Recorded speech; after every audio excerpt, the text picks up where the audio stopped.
حضرت اعلیٰ حضرت نعرہ تکبیر نعرہ رسالت سبحان اللہ سبحان اللہ کیا بات دیکھیے نماز جنازہ اس لیے بھی پڑھنا چاہیے کیونکہ ہم لوگ تو گناہگار ہیں لیکن سامنے جو لیٹا ہے پتہ نہیں جنتی ہے جی جی ظاہری دیکھتے ہیں باطنی میرا رب جانتا ہے بے شک اور ہو سکتا ہے اس مجمع میں نماز جنازہ یہ نہیں کھڑے ہونے والے جو کھڑے جی جی کیوں آپ لوگ نماز جنازہ نماز فرض کفایہ ہے فرض عین سے آسان ہے آپ لوگ جا کر کے امام صاحب سے پوچھیں ہمارے نماز جنازہ یاد نہیں ہے لیکن پڑھنا چاہتے ہیں کیا کریں تو بتائیں گے اس میں 2 فرائض ہیں 2 تکبیریں ادا کرنے کھڑا ہو جائے 4 تکبیریں پیچھے نماز جنازہ پڑھنے کا ثواب ملے گا لیکن عہد کر لیں کہ ہم نماز جنازہ دوبارہ جب آئیں گے تو انشاءاللہ العزیز مکمل پڑھیں گے یہ چیزیں ہماری ہوتی ہیں یہ مردے کو دیکھ کر کے عبرت کا وقت ہوتا ہے لیکن ہم یہ سمجھے ہماری نگاہ مردے کے حالات پر نہیں ہوتی ہے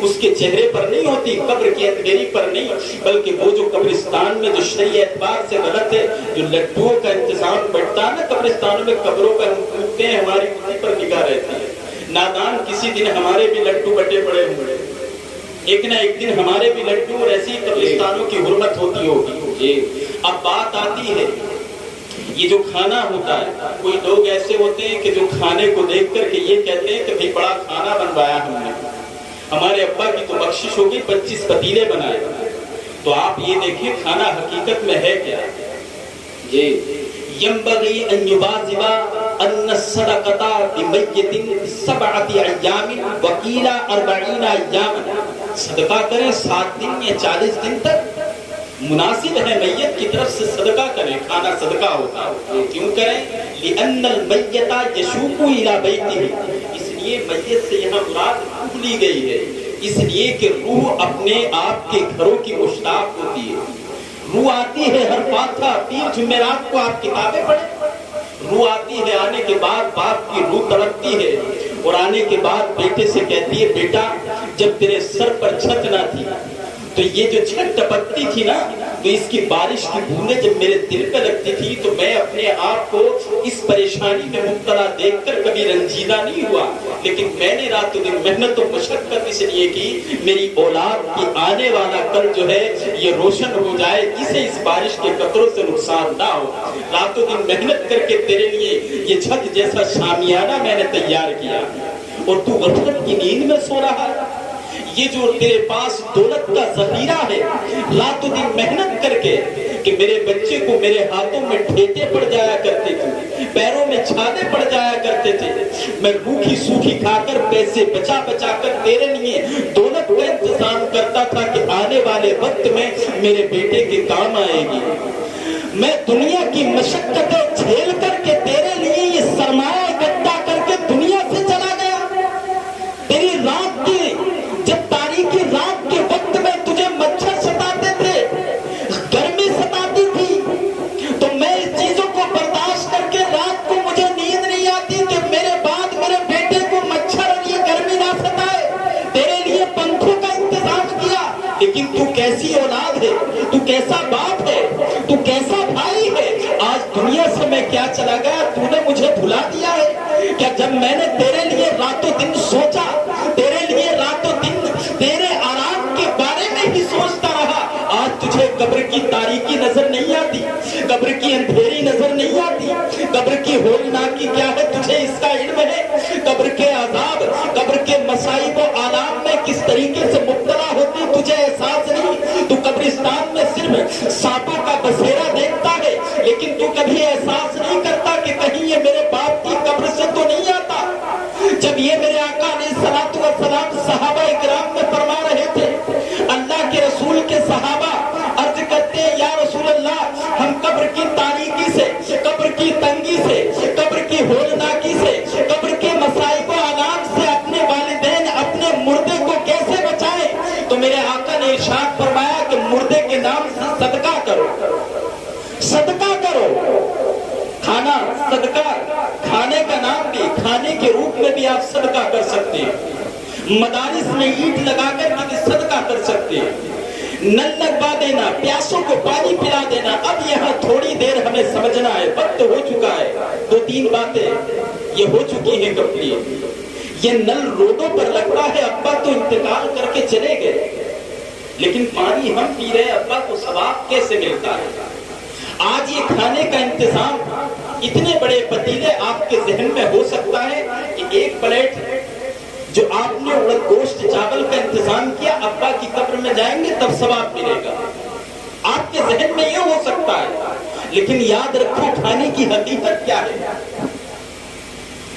یہ جسم کی جو آگ ہوتی ہے نا، پیٹ کی آگ، یہ جسم بیچنے پر مجبور کر دیتی ہے، اور میرا رب فرماتا ہے فَاذْكُرُونِي أَذْكُرُكُمْ، میرا ذکر کرو میں تمہارا ذکر کروں گا۔ اللہ کو اپنا شکر بڑا پسند ہے، ہم شکر کرتے کہاں؟ ایک بار میرے رب کا شکر ادا کر کے تو دیکھو، میرے رب کی رحمت جھما جھم تم پر برسے گی۔ اللہ کو شکر بہت پسند ہے۔ جب کوئی بھوکا، کھانے کے تعلق سے شریعت نے یہ نہیں کہا کہ جا کر کے کسی مالدار کو کھانا کھلاؤ، بلکہ کہا تُهَيِّئَ الطَّعَامَ لِلْفُقَرَاءِ وَالْغُرَبَاءِ وَالْمَسَاكِينِ، کھانا آپ انتظام کرو کھانے کے لیے، فقیروں کے لیے، غریبوں کے لیے، مساکین کے لیے۔ اور کھانا بنانا ان اتخذوا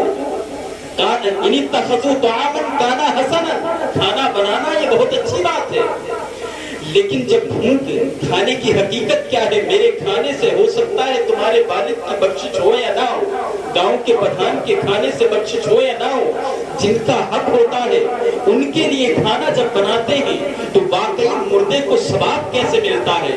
اللہ کو شکر بڑا پسند ہے۔ جب کوئی غریب جس کے گھر میں کھانے کے لیے دانا نہیں ہوتا ہے، جس کے بچے بلک رہے ہوتے ہیں، تمہاری دہلیزوں پر آتا ہے، اللہ کے نام سے عرض کرتا ہے اللہ کے نام پہ اس بھوکے پیٹ کی آگ بجھا دو، جب تم اسے مشورے دیتے ہوئے نظر آتے ہو، اللہ نے اچھا خاصا آپ کو بنایا ہے، محنت کر کے کھائیں، نادان ہمیں اسے جو ہے سمجھانا نہیں ہے، بلکہ یہ دیکھنا ہے مانگ کس کے نام سے رہا ہے، رب کے نام سے مانگ رہا ہے۔ جب تمہاری دنیا کی دہلیزوں سے ایک بھوکا جس کے شکم میں کئی دن سے کھانے کا لقمہ نہ جائے، تمہارے دسترخوانوں پہ کھانا جو ہے بیکار بن کر کے کچرے میں جاتا ہے، ڈسٹ بین کی زینت بنتا ہے، اور ایک غریب تمہاری دہلیز پر اپنی بھوک کا مطالبہ کرنے آتا ہے، جب دنیا کی دہلیز، ہم جیسے سکی آدمی سکی نہیں، جب اسے دنیا کے دروازے ٹھکرا دیتے ہیں، دنیا کی دہلیزیں اسے لتاڑ دیتی ہیں، تو جانتا وہ بھی ہے ایک بارگاہ وہ ہے، ایک دہلیز وہ ہے جہاں پر کسی کی بات کو ٹالا نہیں جاتا، بلکہ دنیا کو رزق اس بارگاہ سے ہی ملتا ہے۔ رب کی بارگاہ میں جاتا ہے، لو لگاتا ہے، نماز پڑھ کر رب کی بارگاہ میں دعا کرتا ہے، مولا جس کے تعلق سے تو نے کہا کنتم خیر امت اخرجت للناس تأمرون بالمعروف وتنہون عن المنکر، بہترین امت جسے بتایا گیا، جسے تو نے اشرف المخلوقات بنایا، آج تیرے نام پر میں نے اس سے اس بھوکے پیٹ کا مطالبہ کیا، لیکن تیرے نام سے اس نے مجھے عطا نہیں کیا، بلکہ مجھے اپنی دہلیز سے ٹھکرا دیا۔ اب یہ اللہ کی بارگاہ میں دعا کرتا ہے، مولا تو غیب سے اس شکم کی آگ کو بجھا دے، میرے بچے بلک رہے ہیں۔ اب وہ رب کے گھر سے نکلتا ہوا آ رہا ہے، اچانک سے نگاہ پڑی، جناب سلیم بھائی نے اپنے والد مرحوم کی جانب سے اپنے گھروں پر غریبوں کے کھانے کا انتظام کیا ہے، دسترخوان لگا کر بھوکے پیٹوں کو بھرنے کا کام کیا ہے۔ جب دسترخوان پہ کوئی بھوکا پیاسا ان کے دسترخوان پہ آ کر جب شکم زیر ہوتا ہے تو رب کا نام بھی لیتا ہے، اور کھانے کے بعد اللہ کی بارگاہ میں ایک مرتبہ شکرانہ نہیں کرتا ہے، بلکہ لاکھ مرتبہ شکرانہ کرتا ہے۔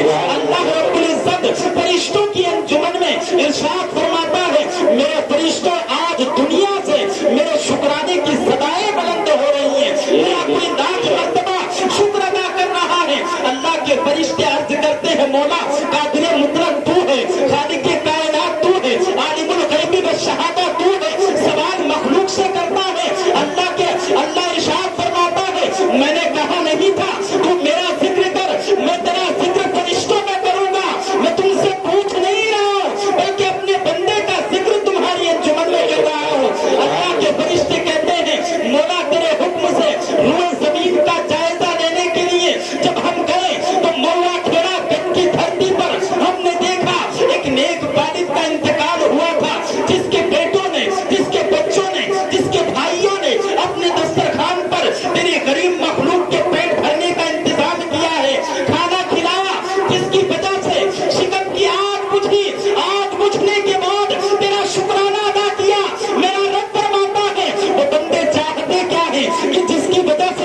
لیکن ہم ایسے آدمی کو نہیں بلاتے، ایسوں کو بلاتے جو پلیٹیں دیکھتے ہیں اور جو گوشت کو دیکھتے ہیں۔ جی جی بے شک، غریبوں کا حق مالدار لوگوں کو کھلاتے ہیں۔ جی ارے یہ ممبر صاحب ہیں، ذرا دھیان سے دیکھنا، ممبر صاحب 1000 لوگوں کو کھانا کھلانے کی طاقت رکھتے ہیں، 1000 لوگوں کو۔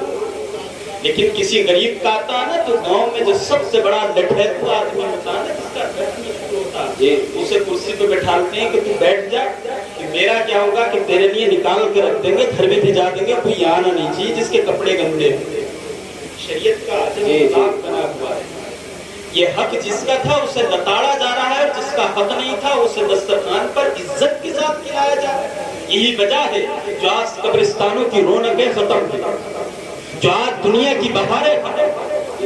آج ہم آئے ہیں بخشش کرانے کے لیے، کتنے لوگ اپنے ساتھ دعا کا ذخیرہ لے کر کے آئیں گے، کتنے لوگ تلاوت کلام اللہ لے کر کے آئے۔ میرا دوست تھا، میں کلام پاک لے کر کے جاؤں گا اور کہوں گا دوست میں دنیا میں بھی تیرے ساتھ نہیں ہوں، قبر میں جا نہیں سکتا، لیکن دنیا میں تیرے قبر کی تاریکی سے بچانے کا انتظام لایا۔ ہونا ایسا چاہیے۔ کون ایسا رشتہ دار ہے جو سورہ یاسین کا نذرانہ اپنے ساتھ لایا ہو، رب کی بارگاہ میں پیش کر کے دعائے مغفرت کرے؟ کوئی نہیں لاتا ہے۔ حقیقت یہ تھی رشتہ دار جب کہلائے جاتے ہیں، ایصال ثواب کی حقیقت اور اثر تب ہوتی ہے آپ کے عمل سے، تب روشن ہوتی جب تم اپنے ساتھ کچھ نہ کچھ تلاوت لا کر میت کو بخشش کا انتظام کر کے لے کے آتے۔ آ گئے، آنے کے بعد کھانا کھایا، چاروں کھانے کھانے کا نام ایصال ثواب تم نے رکھ دیا۔ یہ چیزیں روکنا پڑے گا، کچھ بھی نہیں تو 2 چیزیں لے کر کے آپ جاؤ گے۔ اگر ایسا عمل کر لو گے تو روح جو ہے کسی چیز کی قید نہیں ہوتی ہے، روح تمہارا انتظار کرے گی۔ فلاں رشتہ دار نظر نہیں آ رہا ہے، فلاں بھائی نظر نہیں آ رہا، وہ جب بھی آتا ہے جس کی بھی ایصال ثواب کے لیے پہنچتا ہے تو رب کا کلام اور آد و وظائف کے گجرے لاتا ہے، جس کی وجہ سے قبر میں سکون ملتا ہے۔ کہاں ہے وہ؟ روح دیکھ کر کے آپ کا خیر مقدم کرے گی۔ آ گئے، آنے کے بعد میں روح دیکھتے ہوئی یہ وہی ہے جو کھا کر کے چاروں کھانے چت پڑ جائے گا، اس سے کوئی فائدہ سن نہیں سکتے۔ کانٹے دینے کے طریقے ہمیں معلوم نہیں، تو ان بزموں سے یہی مقصود ہوتا ہے، یہی مقصد ہوتا ہے کہ آپ لوگ جو شرعی اعتبار سے غلط رسوم و رواج پر جو آپ قائم ہو چکے ہیں، اس چیز کو آپ دیکھیں۔ ایسا تو نہیں مالداروں سے کھانا بنتا ہے، آپ کی بستی میں کوئی غریب ایسا نہیں جس کا چولہا نہ جلا۔ حساب لیا جائے گا، حساب لیا جائے گا۔ میں نے کلام پاک کی آیت آپ کے سامنے پیش کی تھی، اینما تکونوا یدرککم الموت ولو کنتم فی بروج مشیدہ۔ ٹائل سے لگی ہوئی موت سے آدمی سوچتا بڑے دروازے، امام سے بچ سکتا ہے، میرے بھائی امام سے موت سے بچ سکتا ہے۔ یا آج کے دور میں تو ہم نے ایسا ماحول بنا دیا کہ اماموں کی گاڑی آتی تو دروازے بند کر لیتے ہیں، جیسے مطلب یہ ہے کہ یہ لوگ القاعدہ کے ہیں یا پولیس والے پکڑ کے لے جائیں گے۔ ایسے حالات بنا دیے کہ پتہ نہیں کس چیز کا دین تم سے ہی چلے گا۔ کربلا کے میدان میں کیا سبق دیا تھا حسین اعظم نے؟ آپ دیکھیے لباس سے اٹھا کر کے رخصت گزار دیا۔ آپ لوگ تھوڑی سی دیر آنکھیں کھول لیں، کیونکہ وقت ایسا ہو چکا ہے غالباً اس وقت میں جب آنکھیں بند ہو جاتی ہیں نا اور منہ کھل جاتا ہے تو بات لوگ سنتے نہیں، بات کھاتے ہیں۔ تو کھانا نہیں ہے، سننا ہے، بات لگ جائے، سمجھ میں آ جائے، تقریر ہے، میرا آنا بھی قبول ہو جائے گا اور ہم لوگ مل کر کے میت کے لیے دعائیں مغفرت کریں گے۔ کربلا کا معرکہ ہونے کے لیے کون سی وجوہات تھی جو حسین کربلا میں گئے؟ یہ کیا وجہ تھی؟ آپ سوچیں گے یزید کی دولت چاہیے تھی۔ دولت کی ضرورت اسے ہوتی ہے جس کے پاس دولت نہیں ہوتی۔ اس کے نانا اتنے طاقتور، اتنے پاور والے، اپنی بیوی عائشہ صدیقہ رضی اللہ تعالیٰ عنہ سے فرماتے ہیں، اے عائشہ یہ پہاڑ دیکھ رہی ہوں؟ ہاں حضور دیکھ رہی ہوں، اشارہ کروں تو یہ میرے ساتھ سونا بن کر کے ساتھ چلے گا۔ ایسی شان کے مالک کا نواسا، اسے دولت کی ضرورت۔ آپ سوچیں گے عہدہ چاہیے، تخت کی وجہ سے گئے کہ یزید سے تخت نکل کر کے میرے پاس آ جائے اور میں تخت کا بادشاہ بن جاؤں۔ یہ دنیاوی تخت ہے۔ اللہ کے رسول نے فرمایا ان الحسن والحسین سیدا شباب اہل الجنہ، میرے حسن اور حسین جنتی نوجوانوں کے سردار ہیں۔ جتنے جنتی ہیں ان کا سردار، جسے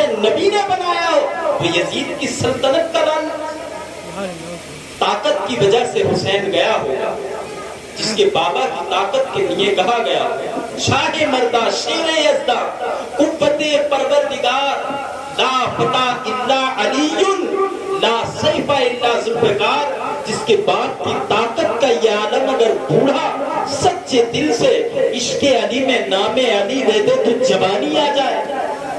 جب طاقت کی ضرورت نہیں حسین کو، جب حسین کو دولت کی ضرورت نہیں، آپ کو عہدے کی ضرورت نہیں، تو کربلا میں گئے کیوں؟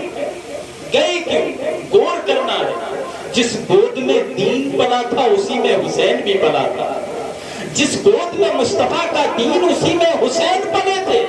جب مصطفیٰ کی آنکھ سے آنسو غارِ ہرا میں نکلتے تھے تو حسین دیکھتے تھے میرے نانا کس وجہ سے رو رہے ہیں۔ یہ آپ کے اور میرے لیے نبوت والے آنسو اس زمین پر گرتے تھے اللہ کے رسول کے۔ مصطفیٰ کی آنکھوں سے آنسو نکلے رب حبل امتی کی صدائیں دیتے ہوئے، میرے رب میری گناہگار امت کو بخش دینا۔ اور امت کا حال تو یہ ہے، نبی کی شریعت، نبی کا نواسا جانے وہ جانے، ہمیں کیا ہے؟ ہمارا کون سا بچہ کٹا ہے، ہمارا کون سا اصغر گیا ہے؟ ہمارے تو اصغر اندر بیٹھے رہتے ہیں۔ ہم تو 10ویں محرم کو پٹیاں لا دیں گے، بچوں کو کھلونے لا کر کے دیں گے اور تھوڑی مٹھائی لا کر کے ادھر 72 لوگ مصطفیٰ کے خاندان کے خاک و خون میں۔ کیا پیغام تھا؟ وجہ کیا تھی؟ اللہ کے رسول کا نواسا کربلا کے میدان میں کیوں گیا؟ دولت کا لالچ نہیں، تخت کا لالچ نہیں، عہدے کا لالچ نہیں، پھر حسین کیوں گیا؟ تو مصطفیٰ کے دین کی آواز تھی، اے حسین جس گود میں مصطفیٰ کی تو پلا ہے، یہ دین بھی اس مصطفیٰ کی گود میں پلا ہے۔ آج دین کو کمزور کرنے کے لیے یزید تخت پر براجمان ہو چکا ہے، یزید تخت پر بیٹھ چکا ہے۔ آج جب دین کی تقویت کے لیے اگر ضرورت ہے تو کسی ایسے گروپ کے خون کی ضرورت ہے جو مصطفیٰ کی گود میں پلا ہو۔ شمر کا خون اس کا گروپ دین سے نہیں ملتا ہے، یزید کے خون کا گروپ دین سے نہیں ملتا ہے۔ مصطفیٰ اے حسین ایک ہی گود میں دین اور تم پلے ہو، تمہارے خون کا گروپ دین سے ملتا ہے۔ اب اللہ کے رسول کا نواسا جب یزید کے دربار سے آتا ہے، بیعت نہیں کرتا ہے، مصطفیٰ کے روزے پہ آ کر کے اللہ کے رسول سے دعا کرتا ہے، نانا جان آج اگر ظاہری زندگی دنیا ظاہری میں آپ ہوتے تو حسین مشورہ دیتا، آج بابا علی ہوتے تو حسین مشورہ لیتا، آج اماں فاطمہ ہوتی حسین مشورہ لیتا، لیکن آج مشورہ کس سے لوں؟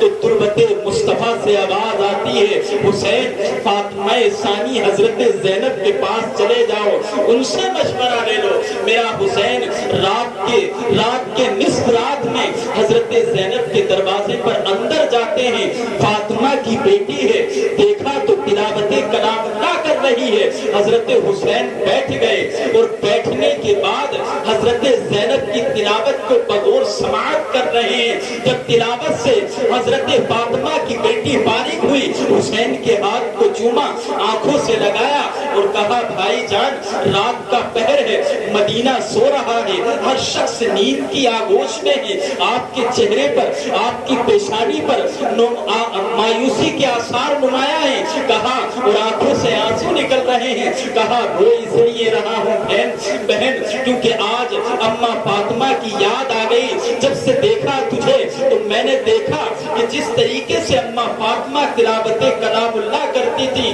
اسی طریقے سے تو کر رہی ہے، نانا جان نے تیرے پاس مشورے کے لیے بھیجا۔ اللہ کے رسول کی گھرانے کی عورتوں کا یہ آپ دیکھیں جذبات دین کی بقا کے لیے، حضرت زینب عرض کرتی ہیں بھائی کیا مشورہ لینا ہے؟ کہا کہ میں یزید کے دربار سے آیا ہوں، یزید نے مجھ سے بیعت کے لیے کہا، تو کہا کیا کرنا ہے؟ بیعت کرنے میں کیا نقصان ہے اور نہ کرنے میں کیا فائدہ ہے؟ کہا بیعت کرنے میں نقصان فائدہ یہ ہے کہ میرا سر بچ جائے گا، علی اصغر کا حلق بچ جائے گا، اکبر کی جوانی بچ جائے گی، عباس کے بازو بچ جائیں گے، تیرے چہروں پر تھپڑ نہیں مارے جائیں گے، حضرت سکینہ کے بیڑیاں نہیں ڈالی جائیں گی، حضرت زین العابدین کی بخار کی حالت حالت میں نہیں مارا جائے گا. اور بیعت نہ کرنے میں کیا ہے؟ کہا تیرا بھائی جو ہے سجدے کی حالت میں شہید کر دیا جائے گا. اصغر کے ننھے گلے کو تیروں سے چھلنی کر دیا جائے گا. عباس کا لاشا تڑپ رہا ہوگا. حضرت قاسم کی جوانی لٹ رہی ہوگی. سکینہ کو تھپڑ مارے جا رہے ہوں گے. انہوں محمد کے بچے خاک و خون میں بلک رہے ہوں گے.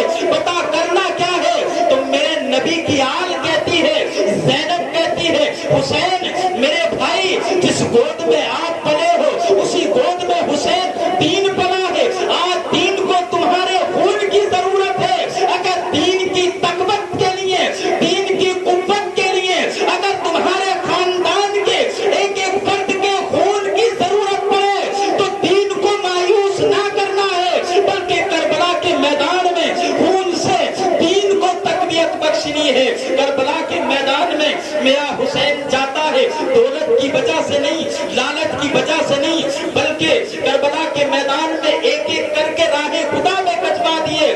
لیکن جس ذوالفقار حیدری کا سامنا کوئی نہیں کر پایا, اس وقت نماز کا وقت آتا ہے. ظاہر کہتے ہیں حسین نماز کا وقت ہو گیا ہے. اللہ کا نواسا, اللہ کے رسول کا نواسا ارشاد فرماتا ہے حبیب تو نے جنت واجب کرنی ہے. نماز کا وقت یاد دلایا. کربلا کے میدان میں تو حسین نے سجدے کی حالت میں سر تن سے جدا کر کے کرا کے شہادت کا جام پی کر کے ایک ہی پیغام دیا ہے, حسینی شربتوں سے نہیں بنتا ہے, حسینی ماتھوں کی پٹیوں سے نہیں بنتا ہے, حسینی تھوڑی دیر سینہ پیٹنے سے نہیں بنتا ہے. اگر تمہیں میری محبت یاد کرے, اگر حسینی بننا ہو تو مسجدوں کو آباد کر دینا, اپنی پیشانیوں پر سجدوں کی چمک کو روشن کر دینا. میں تم سے راضی ہو جاؤں گا اور قیامت کے دن تمہیں اپنے ساتھ بیٹھنا. سبحان اللہ, سبحان اللہ. نماز کو ہم نے چھوڑا حسینی اور تلاوت کلام کا. آج ابا پڑھا رہے ہیں نا قرآن شریف, امام صاحب سے پڑھا دو. امام صاحب کچھ بھی نہیں تو یہ ہے ابا ختم ہوں گے یا کچھ بھی تو سپارہ تو پڑھ ہی دے گا. پہلے اس کے کان میں ڈال دیا کہ ابا ختم ہوں گے, آپ کو پڑھ دیا مان کر کے گھر کی زینت. اب کوئی انتظار کرنا نہیں, چلو تھوڑی دیر نماز کے بعد کلام پاک پڑھنے کے. نا ابا نے کہا, مولانا صاحب نے بتایا ماں باپ جب ابا ختم ہوں گے تبھی پڑھو. یہ کلام پاک میں دنیا کا علم ہے. کلام پاک جس کو جھکنا عبادت, دیکھنا عبادت, سننا عبادت ہر طریقے سے, اس تلاوت کو نیزے کی نوک پر حسین نے کر کے اور یہی پیغام دیا کہ آپ اگر میری محبت کا احساس اپنے دل میں رکھو تو تلاوت اور عبادت کو کبھی جو ہے ہونا نہیں ہے. تلاوت اور عبادت کر لو, زمانہ تمہیں حسینی کہے نہ کہے, عبادت اور تلاوت کو کلیجے سے لگا لیا. ایک مرتبہ میرے حسین نے کہہ دیا میرا ہے تو میرا ہے. تو انشاءاللہ یہ آپ جب کبھی جائیں گے نا آپ لوگ, تو میرا جو پوری تقریر کا یہ جو گلا پھاڑنے کا مقصد تھا وہ یہی مقصد ہے کہ آپ کہیں بھی جائیں, ہم لوگ عادت یہ بنائیں کہ کچھ بھی نہیں, پورا کلام پاک تو اتنا وقت کہاں ہے. ابا کے لیے بیٹے نہیں پڑھتے تو غیر کیا پڑھیں گے. تو کچھ بھی ہو تو ہمارے پاس سورہ یاسین, کلام پاک کی چند سطور یا تسبیح و تحلیل کا کچھ ہمارے پاس, درود شریف ہو, اوراد و وظائف ہو, یہ چیز لے کے جا کر کے جب فاتحہ خوانی کے وقت یہ تمام تر چیزیں ایصال ثواب کی غرض سے وسیلہ بنائے جائیں. تو امام صاحب سے کہہ دو ہم یہ لے کر کے آئیں, یہ ساری چیزیں اکٹھا ہو کر کے نا کہ لوگوں کی جانب سے, تب تو آپ کا فاتحہ میں آنا صحیح ہے, نہیں تو پھر وہی حساب ہے, کوئی فائدہ نہیں. انشاءاللہ ہم اس چیز پر عمل کریں گے نا تو یقیناً ہمارے قبرستانوں میں بھی بہاریں آئیں گی, ارواحیں بھی خوش ہوں گی اور ہمارے دلوں کو بھی سکون ملے گا. کل جب یہ پودا آپ لگا کر کے جائیں گے اور جب آپ کی روح کے لیے کوئی لے کر کے آئے گا نا تو بڑی خوشی ہوگی. یہ پودا میں نے بھی لگایا تھا, آج یہ اس پر سب نے عمل کیا, میں نے بھی کام کیا تھا, تو اللہ رب العزت نے اسی زبان سے تلاوت کرائی جس کی وجہ سے مجھے سکون مل گیا. تو انشاءاللہ اس چیز کا ہم لوگ عمل کریں تاکہ روح خوش ہو جائے. ایسا نہ ہو کہ روح جو ہے مایوسی سے واپس جائے کہ یہ لوگ تو ویسے ہی کریں. اللہ رب العزت کی بارگاہ میں دعا ہے کہ مولا میں نے جو بھی کچھ کہا سبقت لسانی کی وجہ سے، کم علمی کی وجہ سے، جو بھی میں نے کچھ کہا میری زبان سے جو بھی نکلا یا سامعین کی سماعت میں کچھ غلط آیا ہو، رب قدیر کی بارگاہ میں آپ لوگوں کو گواہ بنا کر قائم ہوں۔ استغفر اللہ رب من کل ذنب واتوب الیہ، لا الہ الا اللہ محمد الرسول اللہ۔ السلام علیکم ورحمۃ اللہ وبرکاتہ۔